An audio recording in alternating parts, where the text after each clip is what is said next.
აქ რასაც უყურებთ ახლა არის ძალიან ლამაზი და მარტივი რეპრეზენტაცია, გადმოცემა იმისა, თუ რა არის ცენტრალური დოგმა ბიოლოგიაში. ძალიან სერიოზულად დავიწყე, მაგრამ უბრალოდ იმას ვამბობ, რომ ძალიან მოკლედ და მარტივად არის გადმოცემული სუფთა ინფორმაციიდან, როგორ მივდივართ სიცოცხლემდე.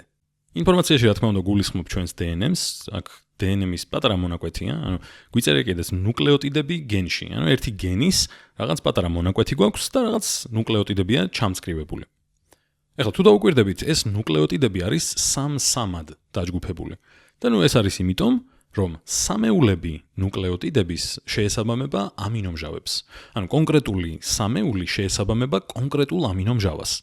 და ეს ამინომჟავები რომ დავალაგოთ ამ ინფორმაციის მიხედვით, რომელიც გენშია, მივიღებთ ცილას. ანუ ეს ამინომჟავები ჩაწიკწიკდება, ჩამწკრივდება და საბოლოოდ იღებ პროტეინს, ანუ ცილას. თვითონ ამინომჟავების სტრუქტურა როგორია ქიმიურად, ამის სწავლაც რა თქმა უნდა შეგიძლია ბიოლოგიაში თუ უფრო ღრმად წახვალ, მაგრამ ამ წუთას პროტეინზე, ანუ ცილაზე უფრო მინდა გავამახვილო ყურადღება, რომელიც არის პრაქტიკულად ის, რაც აწყობს ცოცხალ ორგანიზმს. ოღონდ აწყობს იმ მხრივ კი არა, რომ აი კარგია მისთვის, არა, აწყობას შვება ორგანიზმის, ანუ ორგანიზმი ნებისმიერი სტრუქტურა ორგანიზმში არის აწყობილი პრაქტიკულად სულ ცილებით და უამრავ მნიშვნელოვან ფუნქციას, რომელიც ცოცხალ ორგანიზმს სჭირდება იმისთვის, რომ იცოცხლოს, ასრულებენ ზუსტად ცილები. ასე რომ DNM-დან და ინფორმაციიდან მივდივართ ცილებამდე, ანუ ჩვენამდე, იმიტომ რომ პროტეინი ან ცილა არის პრაქტიკულად ჩვენ რაც შეგვადგენს ან წარმოგუქმნის. კარგი, ახლა ვისაუბროთ მუტაციებზე, მივედით სათაურამდე.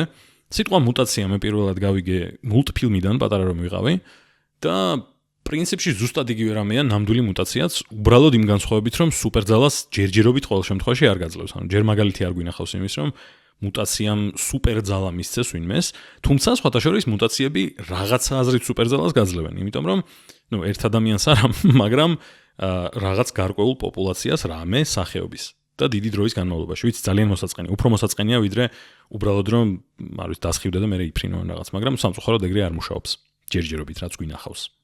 ახლა კარგი, მაგრამ მაინც რაში არის მუტაციები, ჯერთი საინტერესო რატომაა და რამე სარგებელი თუ აქვს.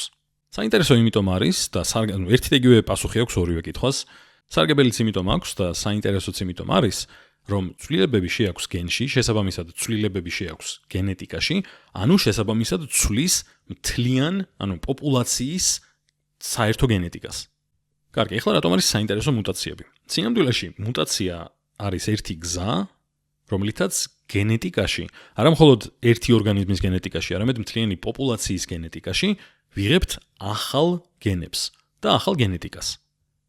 შეიძლება იფიქროთ, რომ კი, მაგრამ უბრალოდ სქესობრივი გამრავლებითაც ხომ მიიღება ახალი გენეტიკა და კი, მაგრამ თან არა, იმიტომ რომ თვითონ პოპულაციაში უკვე რა გენებიც არსებობს, მაგ გენების ერთმანეთში კომბინაცია მიდის სულ, მაინც. და ამ დროს მუტაციის შედეგად შეიძლება შეიცვალოს რაღაც ისე, რომ ეგეთი გენი საერთოდ არ არსებობდეს პოპულაციაში და უცებ შემოდის ახალი გენი. ეს მართლა შეიძლება მოხდეს დასხივებით, მაგალითად, და ხშირად ხდება და ასევე სხვანაირადაც. და რომ წარმოვიდგინოთ, როგორი ეფექტი შეიძლება ჰქონდეს, აი ვთქვათ, მოხდა მუტაცია აი ამ მონაკვეთში გენის და მაგალითად ეს C წაიშალა, რომელიც ციტოზინს ნიშნავს და ან წაიშალა კი არა, შეიცვალა და მაგალითად რაღაცა თიმინი გახდა. მაშინ ATG სხვა კომბინაციაა და ACG სხვა, ამიტომ აქ რაღაც სხვანაირ ამინომჟავას მიიღებ და შეიძლება ამან მთლიანად არიოს ეს პროტეინი. შეიძლება იყოს ამინომჟავა, რომელიც როცა ეს აკოციცებული პროტეინი ბოლოს იხვევა ბურთად, ანუ ეს რეალურად სხვადასხვა რამე არის რა, ანუ ესაა ცალკე საბოლოო სახე ცილის და ეს არის აი პირველად რომ აწყობ როგორ გამოიყურება ცილა.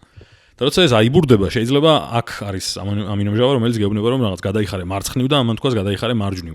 ანუ სრულიად სხვა პროტეინი შეიძლება მიიღო.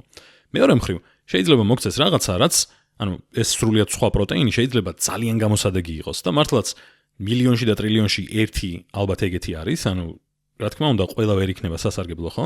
სავარაუდოდ უმეტესობა იქნება ცუდი, იმიტომ რომ აიღე ჩაქუჩი, ესროლე შენს მანქანას და რამდენ შემთხვევაში იქნება სასარგებლო და რამეს გაასწორებს და რამდენ შემთხვევაში იქნება ცუდი. დაახლოებით ეგეთი რაღაცაა ეს.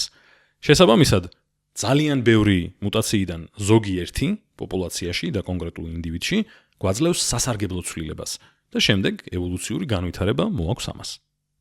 მაგრამ ასევე შეიძლება შეიცვალოს და არაფერიც არ მოხდეს, იმიტომ რომ მეტნაკლებად მივიღოთ იგივე ცილა და ყველაფერი დარჩეს იგივე. და ხშირ შემთხვევაში მართლაც ასეც ხდება.